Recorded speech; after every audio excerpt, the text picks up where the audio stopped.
ছুপ্পু যখন ওয়াকআউটের অপমানে কুঁজে যাচ্ছিলেন, কাঁপছিলেন, তখন তারেক রহমান মুস্কি মুস্কি হাসছিলেন। তারেক রহমানের এই গেমটা অনেকে লক্ষ্য করেছেন। আমরা দেখছি সারা বাংলাদেশ চাইছে স্বৈরাচারের এনাবলার হিসেবে, দোসর হিসেবে ছুপ্পু যেন সংসদে ভাষণ না দেয়, সবাইকে শপথ না পড়ায়। কিন্তু বিএনপি তথা তারেক রহমানরা ছুপ্পুকে ভাষণ দেওয়ার পক্ষে। এই জিনিসটি নিয়ে তারেক রহমানকে আমরা সবাই ভারতের দালাল বা ফ্যাসিবাদের এনাবলারও বলছি। কিন্তু এই ব্যাপারটি জানেন, অন্যভাবে ভিন্নভাবে দেখার সুযোগ আছে। দেখেন, ছুপ্পুর মুখ দিয়েই তারেক রহমান বলিয়ে নিল শেখ হাসিনা ফ্যাসিস্ট ছিল, খুনি ছিল, লুটপাটকারী ছিল। ছুপ্পুর মুখেই বলানো হলো জিয়াউর রহমান নারী অধিকারের সূচনা করেছেন, খালেদা জিয়া তার শক্তি দিয়েছেন। ছুপ্পুর মুখ দিয়েই বলানো হলো যে গণহত্যার বিচার যেন হয়। ছুপ্পু একজন ফ্যাসিবাদের ইনেবলার। যখন সে বক্তৃতা দিতে শুরু করে, তখন এনসিপি সহ, জামায়াত সহ সকল বিরোধী দল নানান রকম প্ল্যাকার্ড দেখিয়ে সংসদীয় গণতান্ত্রিক ব্যবস্থার নতুন এক দিগন্ত উন্মোচন করেছে বলা যায়। এখানে ছুপ্পুকে জুতা নিক্ষেপ করতে পারত, ছুপ্পুকে প্রতীকী থুতু নিক্ষেপ করতে পারত, ছুপ্পুর দিকে পাথর নিক্ষেপ করতে পারত, এমনকি টেবিলের উপরে থাকা মাইক্রোফোন নিক্ষেপ করতে পারত। এরকম ইতিহাস কিন্তু বাংলাদেশে হয়েছে। আওয়ামী লীগের নেতা শেখ মুজিব শাহেদ আলী, স্পিকার শাহেদ আলীকে মাইক্রোফোন মেরে হত্যা করেছিল। সংসদের ভিতরে প্রথম হত্যাকাণ্ড। সেরকম তো এবারও হতে পারত, তাই না? কিন্তু এবারের এই তরুণ তুর্কিরা, নতুন সংসদ সদস্যরা যে ভদ্রতা দেখিয়েছে, তা ওই ভদ্রতার তুলনায় অনেক বেশি। তারা পূর্বেই ছুপ্পুকে লাল কার্ড দেখানোর প্ল্যাকার্ড নিয়ে এসেছে, ফ্যাসিবাদ প্ল্যাকার্ড নিয়ে এসেছে, ফ্যাসিবাদের এনাবলার হিসেবে ছুপ্পুর নিয়ে এসেছে, স্বৈরাচারের দোসরকে প্রোটেস্ট হিসাবে তারা নিয়ে এসেছে। হাসনাত আবদুল্লাহ, নাহিদ, আব্দুল হান্নান মাসুদদেরকে বেশ সরব দিয়ে গেছে। সবচাইতে আশ্চর্য বিষয় হলো জামায়াত নেতা ডাক্তার শফিকও বেশ সরব দেখা গেছে। এবং আরও আশ্চর্যের ব্যাপার হলো, আমি যার সমালোচনা করি, আমাকে সে খুশি করে দিয়েছে। আবদুল্লাহ মোহাম্মদ তাহের দীপ্ত স্লোগান দিয়েছে ফ্যাসিবাদের বিরুদ্ধে।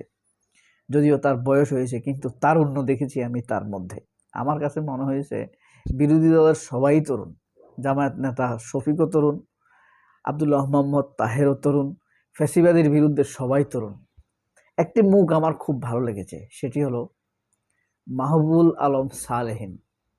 তিনি খুব সুন্দরভাবে ফ্যাসিবাদের দোসরকে না বলুন প্ল্যাকার্ড প্রদর্শন করেছিলেন। যে তারেক রহমান যেই জিনিসটি করেছেন, সেই জিনিসটি খুব চমৎকারভাবেই তারেক রহমান, আপনারা দেখেছেন কিনা, ছুপ্পুকে যখন অপমান করা হচ্ছিল, তখন তারেক রহমান মুস্কি মুস্কি হাসছিল। খুব মুস্কি একটা হাসি দিয়েছে। এই যে দেখেন, এটা হলো তারেক রহমানের হাসি, আর এটা হলো ছুপ্পুর অপমানিত, কুঞ্জিত, রঞ্জিত মুখ। 1400, চিন্তা করেন, 1400 লাশকে আপনি এক পাশাপাশি রাখেন, কেমন দেখা যাবে? 1400টা লাশ পাশাপাশি রাখবেন আপনি, রক্তাক্ত লাশ, কেমন দেখা যাবে আপনার কাছে? 36 দিনে 1400 মানুষ হত্যা করেছে, যাদের পরিচয় আমেরিকা জাতিসংঘ পেয়েছে। আরো 800 আছে যাদের পরিচয় এখনো উদ্ধার করতে পারে নাই। মানে আপনার বেওয়ারিশ লাশ হিসেবে দাফন করেছে। মর্গে এখনো 173টা লাশ পড়ে আছে। এই জুলাইয়ের সময় সেই হত্যাকাণ্ডের সময়ে এই বদমাইশ প্রেসিডেন্ট সে একটা বিবৃতি অন্তত দিতে পারত, এইভাবে হত্যা করা ঠিক না। বাচ্চা, ছাত্র, 139 জন শিশুকে হত্যা করেছে, তার মধ্যে 13 জন দুগ্ধপান করা শিশু, যারা দুধ খায়, মায়ের দুধ খায়, এরকম শিশুকে হত্যা করেছে। সেই তাকে প্ল্যাকার্ড দেখায় অপমানও করা হলো, তার মুখ দিয়ে হাসিনাকে খুনি বলানো হলো, আবার খালেদা জিয়ার প্রশংসাও করানো হলো। এই দৃষ্টিকোণ থেকে যদি আমরা উল্টাভাবে দেখি, তাহলে তারেক রহমানের একটা সূক্ষ্ম গেম হিসেবে আমরা এটাকে দেখতে পারি। আজকে সংসদীয় দৃশ্যপট যারা দেখেছেন তারা হয়তো লক্ষ্য করেছেন পর্দার পেছনে আসল খেলাটা কোথায় হয়েছে। তারেক রহমানের রাজনৈতিক স্ট্র্যাটেজি আজ এক নতুন মাত্রা পেয়েছে। শাহাবুদ্দিন ছুপ্পু নিজেই শেখ হাসিনার সরকারের কড়া সমালোচনা করেছেন, তাকে ফ্যাসিস্ট বলেছেন, তাকে খুনি বলেছেন। এমন এক পরিস্থিতিতে তৈরি হলো, আবার বিরোধী দল তাকে চরমভাবে অপমান করেছে। সবচেয়ে চমকপ্রদ বিষয় ছিল ক্ষমতাসীন দলের ভূমিকা। যখন ছুপ্পু হট্টগোল প্রধানমন্ত্রীর সিটে বসে, তখন তারেক রহমান নির্বিকার হাসছিলেন। এবং আরও আশ্চর্য ব্যাপার, বিএনপির কোনো লোক ছুপ্পুর পক্ষে একটি কথাও বলে নাই। স্পিকার হিসেবে শুধুমাত্র মেজর হাফিজ বলেছেন। সেই বিজয়ী হাসির ভাষণ শেষ হওয়ার পর তারেক রহমান ভ্রু নাচিয়ে হেসে ওঠেন।